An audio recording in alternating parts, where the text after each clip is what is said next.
Ladies and gentlemen, welcome back to my channel. Today I'm going to tell you the 3 things that I hate about my Porsche 911.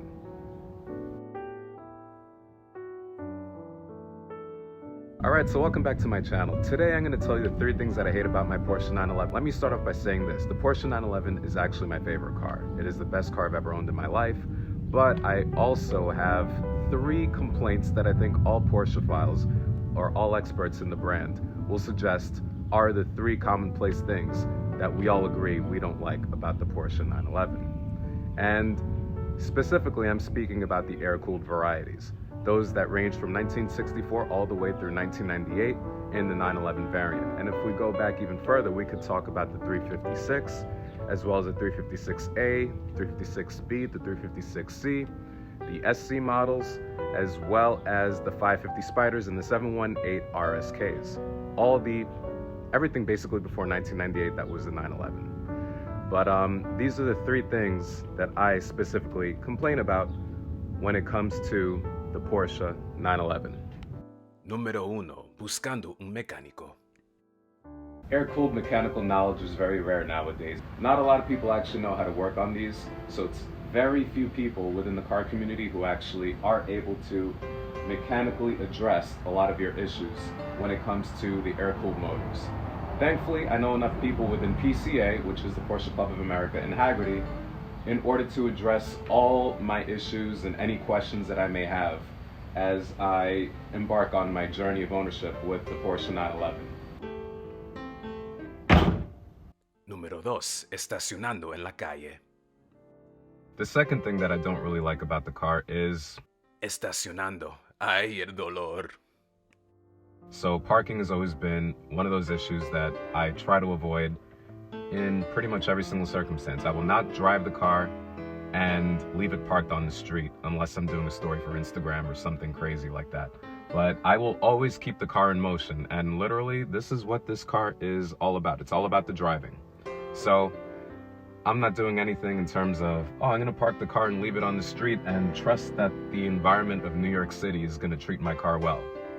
I won't leave it to chance, because if I park the car, there's gonna be some issues with people backing up and not trusting their backup cameras in order to look and assess the amount of space between the parking spot.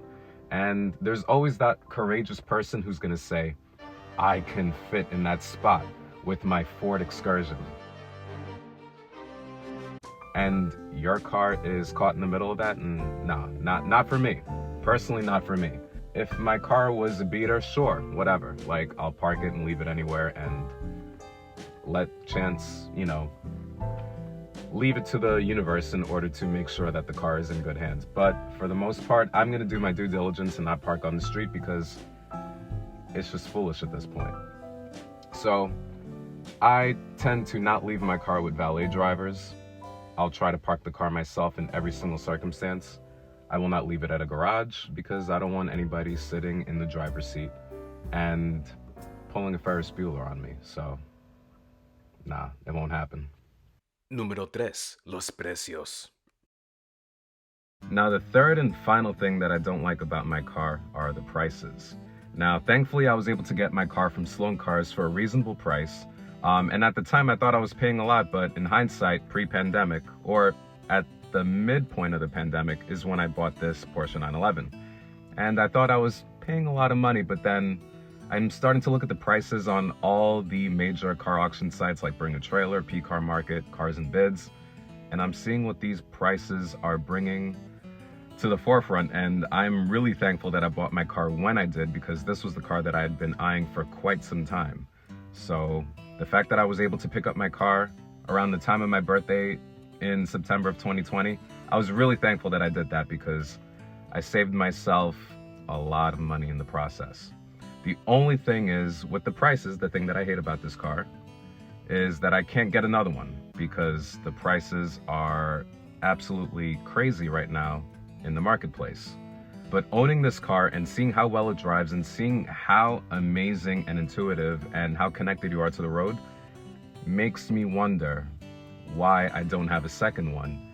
And it makes me think that Magnus Walker, after all, isn't losing his mind. Like, the guy actually knows what he's talking about, and it makes me understand him a little bit more. because he has a garage full of 911s, and now I'm starting to think maybe he's onto something because these cars are really that good. Well, these are the 3 things that I really dislike about my Porsche 911. If you agree or disagree, leave it in the comments below and let me know what you guys think in regards to these, in what I think, valid opinions. And for this one, I certainly took some notes because there was a lot that I had to say and there was a lot of details that I wanted to incorporate into this video.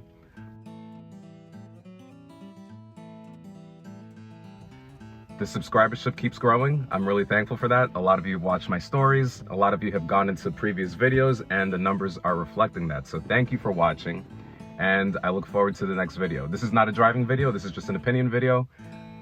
I, of course, will get this car back on the road because cars are meant to be driven. So thank you for watching and I'll talk to you soon. Take care. Muchísimas gracias.